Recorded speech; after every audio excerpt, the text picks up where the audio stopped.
Okay, everybody. Now we're going to be starting to talk about how scientists study groups. So, three aspects of scientific research that are very important when it comes to talking about groups, and basically it's any kind of research. Is first of all, you want to have measurement that is reliable and valid. One important aspect of any kind of research is measurement. You need to be able to measure what it is you want to observe. Uh, Second aspect that we're going to be talking about is research methods that are used for studying groups.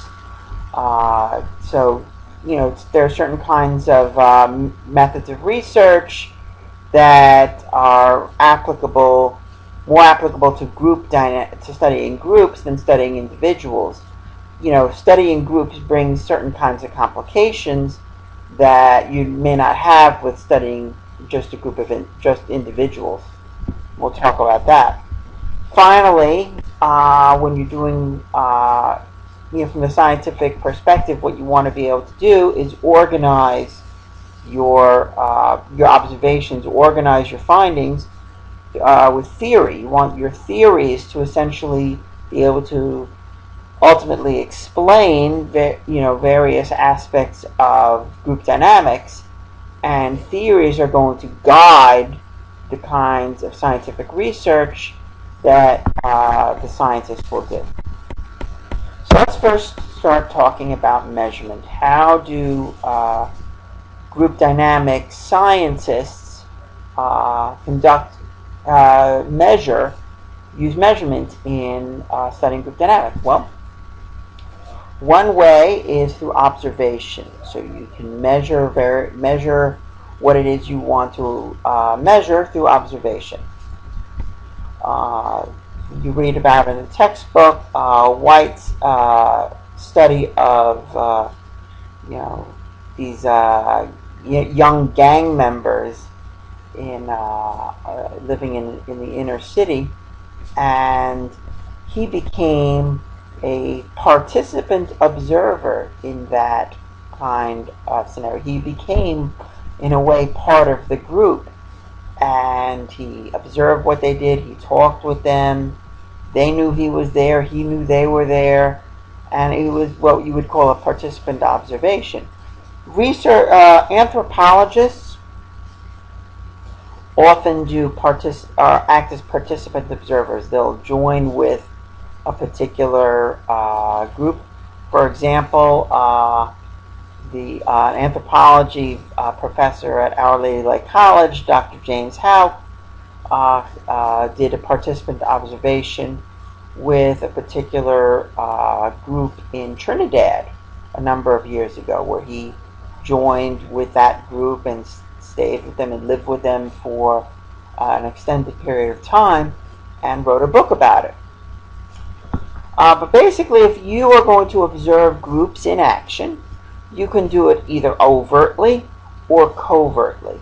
Overt observation means that you're observing the group members interacting, and they know you're there. You know they're there. Everybody, you're not hiding from them. With covert observation, the researcher is actually kind of standing back and not revealing himself or herself to the group members, kind of hiding out of the way, being unobtrusive, kind of blending in with the crowd. For example, you might be interested in observing how people interact in a public environment, in a shopping mall, let's say. And you might just be sitting there in the shopping mall, just sitting on a chair, observing what is going on around you, and no one would necessarily know that you are observing the activities of the groups there. So now with White's study, it was clearly overt observation because he was everybody knew he was there, And you could even make the case that it was a participant observation and that he kind of became an honorary member of the gang.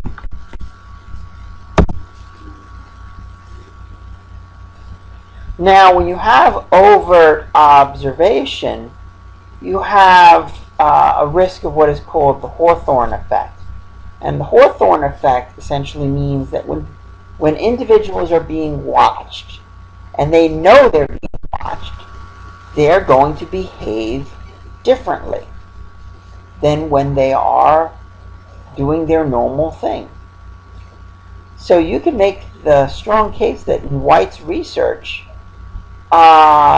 he was there and he was observing and they knew he was observing them, but maybe they weren't behaving. Maybe those gang members were, in a sense, putting on a show for him. And maybe it wasn't really assessing their normal behavior. And by the way, the Hawthorne Effect, if you read about it in the textbook, comes about from a researcher who was studying various aspects of working conditions at this company. And I think the company's name was Hawthorne. And the researcher was making all these changes, increasing the lighting, decreasing the lighting, doing all these various things. But anytime the researcher made any change, the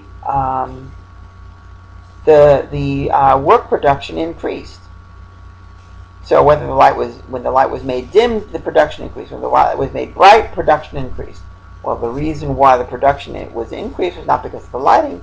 Well, it was because when they made that change, the workers knew that they were being watched, so they put it into high gear and worked harder. And again, that illustrates the Hawthorne Effect.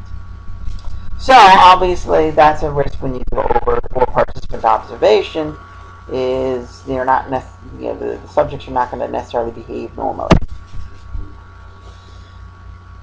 Now measuring interactions among group members can be a challenge, and Robert Bales created a very interesting method of categorizing the types of interactions that occur in groups.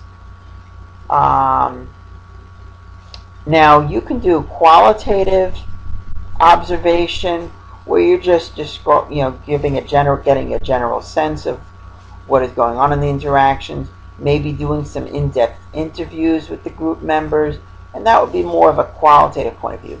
But Bales's method, the interaction process analysis, that actually is a quantitative method used to measure what you observe. In other words, by creating these categories, for example, positive reactions, attempted answers, questions, negative reactions, these 4 categories: the social emotional area, the task area, this task area, and the 2 social emotional areas, 2 task areas, and these are the various ways of responding. And if you can, categorize them and then count the frequency of each kind of statement in a group, and then who's the statement to, and who's receiving the statement, who's receiving it, who's sending the statement, and counting how many times that occurs, you're actually getting a quantitative quantity. You're getting a quantitative assessment of what is going on in the group.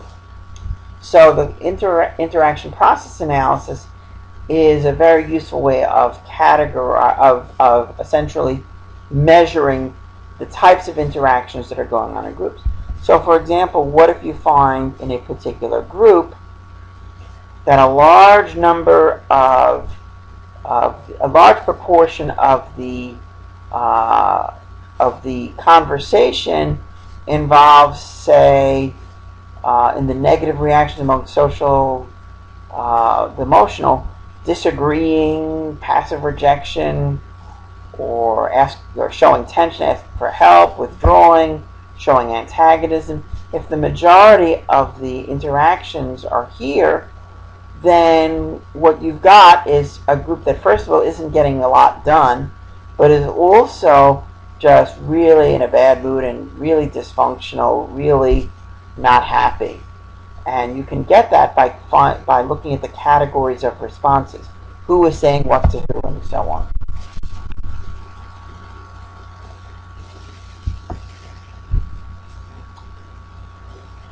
So again, observation is an important way in which groups are studied by scientists. Another important way to assess what is going on in groups is through self-report measures. Now, the problem with self-report measures is that you are getting individual responses, not group responses, but individual responses. So what you'd be getting with a self-report measure is an individual's attitude, opinion, whatever about the group. And you're getting, you may be able to get, multiple group members' opinions and essentially, compare them. But ultimately, the measurement is coming at an individual level. However, once you've gotten, let's say, a 10-member group, and you've got all of their statements, and you've got all of their, maybe they're saying, like, I like this, who do you like best in your group? Who do you dislike the most? That kind of thing. Who do you interact with the most? These kind of questions you might ask. And you can form, Moreno, you're forming like a sociogram here, essentially indicating who is connected with who is in like one subgroup and who is outside of it. And you can kind of infer that from the self-report measures. A more elaborate way of doing it is through a social network analysis, which looks at a number of different variables in terms of describing how group members interact.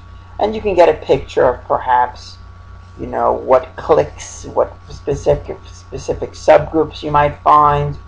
You might get an idea of who might be connected to a lot of different people, like Nutsy over here, connected to multiple wings of the group here.